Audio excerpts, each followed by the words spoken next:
पिता और पुत्र और पवित्र आत्मा के नाम पर आमीन। प्रभु आप लोगों के साथ हो। ख्रिस्त में प्यारे भाई और बहनों, आज ख्रिस्त राजा का पर्व है। यह पर्व कलीसिया के पूजन वर्ष की समाप्ति करता है और इसी के साथ हमें भी याद दिलाया जाता है कि इस दुनिया में हमारे जीवन चक्र का भी एक दिन अंत होगा। वर्ष का अंत ईश्वर की कलीसिया के सदस्य के रूप में अपने चाल चलन, आचरण और मूल्यांकन और अवलोकन करने का अवसर प्रदान करता है।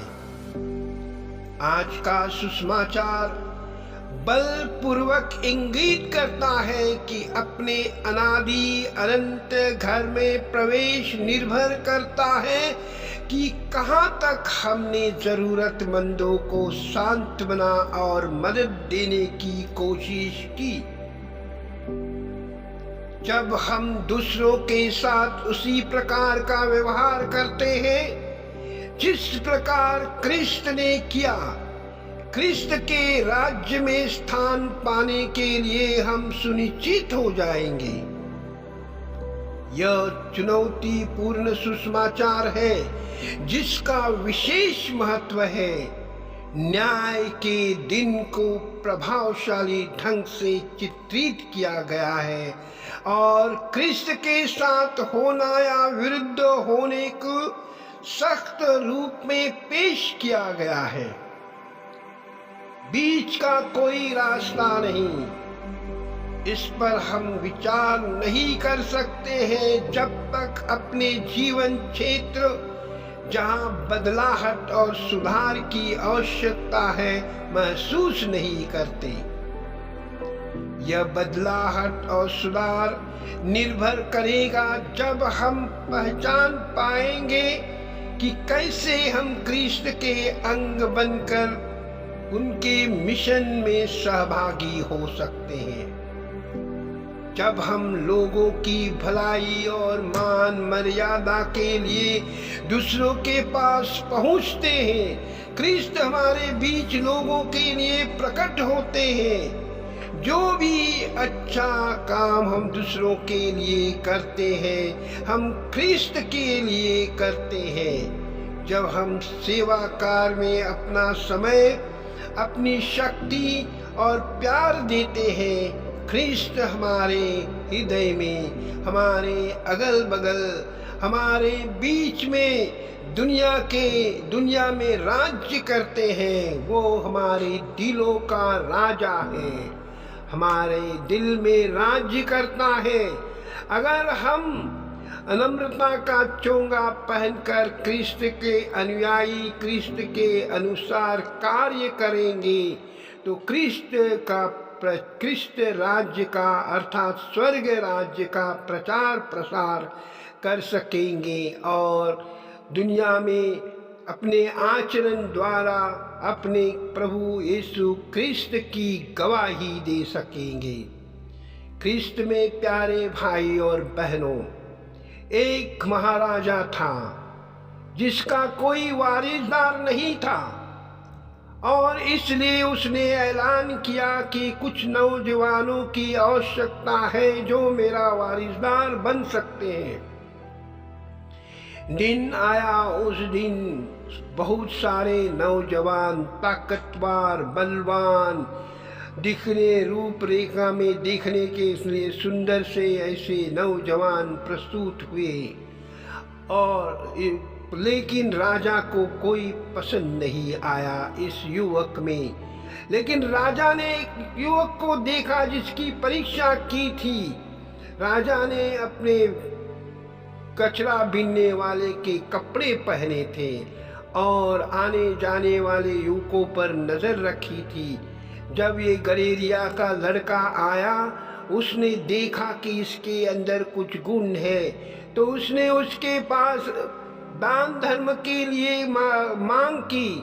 तो उसने कहा कि मेरे पास दान धर्म देने के लिए आपके पास कुछ नहीं है, वापसी के लिए कुछ मेरा खाना है वो मैं आपको दे सकता हूँ, और कपड़े मैं अपने कपड़े तुमको देकर तुम्हारे कपड़े मैं पहन सकता हूँ। और उस भिखारी को उसने अपने कपड़े दिए, और भिखारी के कपड़े लेकर वो सोच रहा था कि अभी मुझे वापस जाना है, कि हम कैसे जा सकते हैं राज दरबार में। लेकिन जब वो वापस जाने के लिए सोच रहा था, उसी समय दरबान ने आकर उसको कहा कि आपको राजा साहब बुला रहे हैं। और वो अंदर लेकर गए, और अंदर जाते ही राजा ने ऐलान किया, पुत्र तुम ही इस मेरे उत्तराधिकारी हो सकते हैं, मेरे राज्य को संभाल सकते हैं। सब लोग आश्चर्यचकित हुए।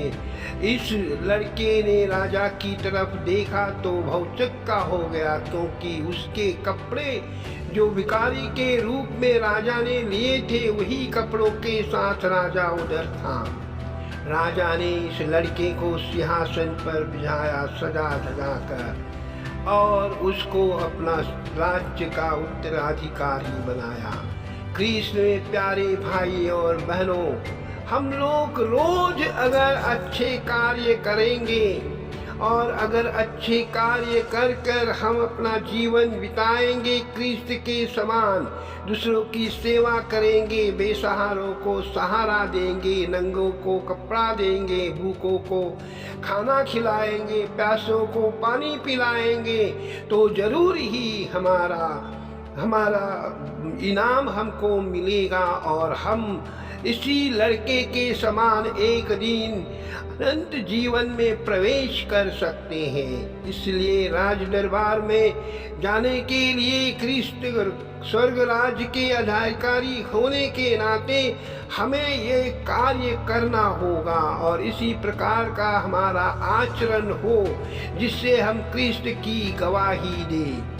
कृष्ण में प्यारे भाई और बहनों, हम लोग बहाना कभी कभी बहुत बनाते हैं। इसी प्रकार एक पल्ली में एक पैरिश प्रीस्ट ने एक बुजुर्गों को मौका दिया कि वो अपनी टेस्टमनी दे, अपनी गवाही दे, और वो गवाही देने के लिए खड़ा था। तो उसने गवाही देते समय कहा, भाई और बहनों, आप लोग बहुत धर्मी हैं, आप लोग बहुत महान हैं, आप लोग बहुत आध्यात्मिक हैं, आप लोग बहुत ईश्वर के करीब हैं, क्योंकि मैं भूखा था और आपने संगठन बनाने का विचार किया कि मेरी भूख शांत हो।